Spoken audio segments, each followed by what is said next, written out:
It's a perfectly clear day in 1995, and we're standing on a mountain summit, a dizzying 3,400 meters up in the air.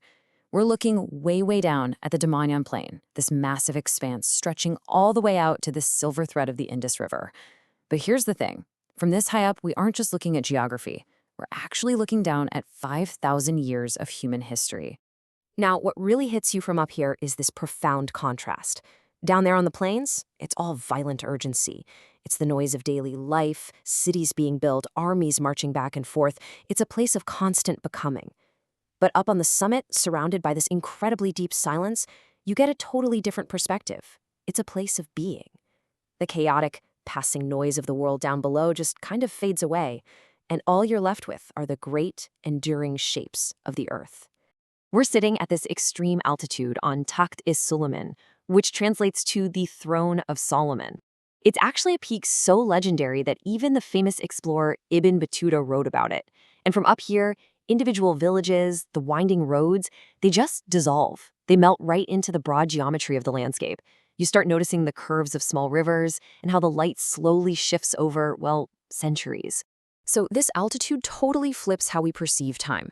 Take a historian like Arnold Toynbee, right? He sits down there among the ruins of dead cities on the plain, trying to imaginatively resurrect lives from all that human debris. And hey, that's absolutely noble work, but it's a view from the ground. The mountain climber, looking down from the summit, sees something else entirely.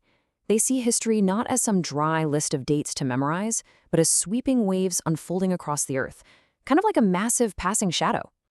But okay, before we can really ride these waves of time, we have to look at the physical evidence left behind on the plains. I'm talking about the Great Deras.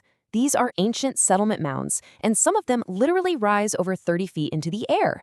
They are quite literally the piled-up ruins of lost, forgotten cities, just sitting there, waiting to tell their stories. Let's wind the clock way back and see how this all builds, right at the dawn of settled life. Far to the southwest, around 7,000 BCE, you've got the mud brick homes and the very first cultivated wheat of Mergar. Moving closer to our mountain, into the heart of Daman, around 3,300 BCE, we hit Rahman Dheri. And then, zooming ahead to 1,500 BCE, we see massive waves of Aryan tribes migrating right through the Gomo Pass. It's fascinating because long before any grand kings or massive empires showed up, this landscape was totally defined by orderly settlements. I mean, Rahman Dheri was an incredible precursor to Mohenjo-Daro. They already had grid-patterned streets. And just behind our summit is the Gomo Pass. It was this natural, ancient corridor for nomads and merchants. It brought early Indo-European clans, carrying the hymns that would eventually become the Rig Veda, singing to gods like Indra. They looked at that massive river nearby and called it the Sindhu. But then, the pacing really accelerates. The first great waves of vast empires start crashing over the Damanyan Plain. In 518 BCE, Darius the Great rolls in and makes this the 20th satrapy of the massive Persian Empire. Then, flash forward to 327 BCE, and Alexander of Macedon is marching his Greek soldiers right through the region. And almost immediately after that, in 322 BCE, the Great Mauryan Empire takes over. It's just wave after wave of human ambition. And every single one of these empires left a massive cultural footprint in the dirt. The Persians brought silver tribute and the Kharosthi script. The Greek and Thracian garrisons, they settled down, leaving what later explorers called Greco-Bactrian ghosts in the soil. Under the Mauryans, Ashoka's monks spread Buddhism, carving these incredible rock edicts. Later on, the Kushan Empire brought artisans who carved the absolute first human images of the Buddha in gray schist. They blended Hellenistic faces with Buddhist mudras, and they left behind gold coins that people are still digging out of the Deharas today. It's wild. But as we know, creation is almost always followed by destruction. Around 460 CE, the White Huns come pouring through the mountain passes with fire and sword. They completely shatter the Kushan order and plunge the whole region into a century of chaos. Out of the ashes, the Hindu Shahi dynasty manages to rebuild around 850 CE, only to face the brutal Ghaznavid raids starting around 1000 CE. This era was a dramatic, monumental clash. The Hindu Shahis were basically the last great Hindu power of the Northwest. They built these magnificent fort temples at Kafir Kot with beautiful arched niches, minted silver coins with a bull and horseman, and really fostered Sanskrit learning. But then they collided with Mahmud of Ghazni, who raided the region 17 times. Down at Kafir Kot, his siege engines absolutely battered the walls. Survivors fled, temples were left in ruins, and honestly, the dark marks of fire and destruction are still visible there today. And the waves of conquerors just keep relentlessly rolling in. By 1526, the Mughal Empire scoops up the region, bringing in Persian court clerks and calculating revenue in bighas. Moving into the 1700s and 1800s, we get Durrani rule, followed by the Sikh army proudly raising their flags under generals like Hari Singh Nalwa. And finally, in 1849, right after the Second Anglo-Sikh War, the British Empire annexes the land.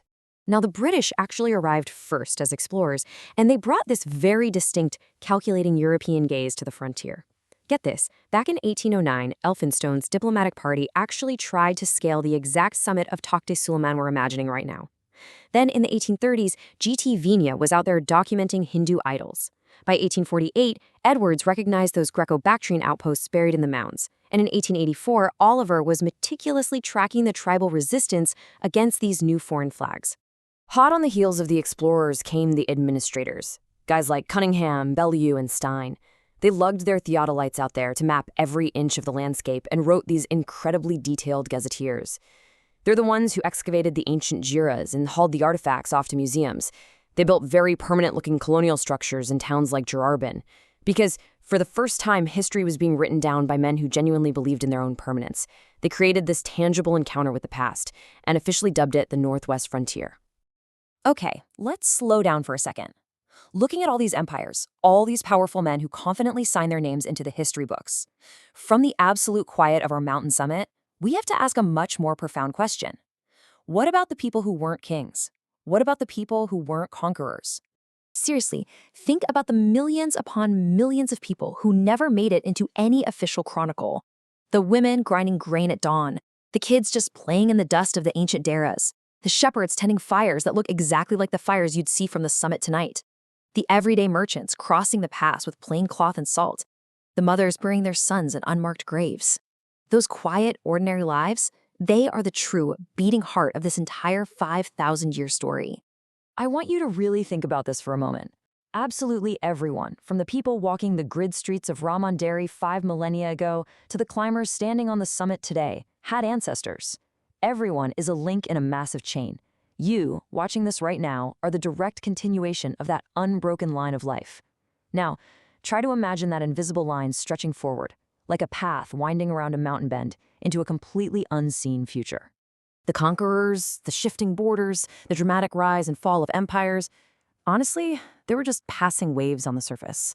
The deep, enduring current of human existence is that stubborn passage of life, moving from hand to hand, breath to breath, parent to child, just like the quote says. So as we wrap up this explainer and begin our descent from the throne of Solomon, I want to leave you with this thought. One day, someone else is going to sit on a future summit. They're going to look back through the mists of time, and you will be an unseen ancestor in that silent, stubborn passage of life. So, what will they wonder about you?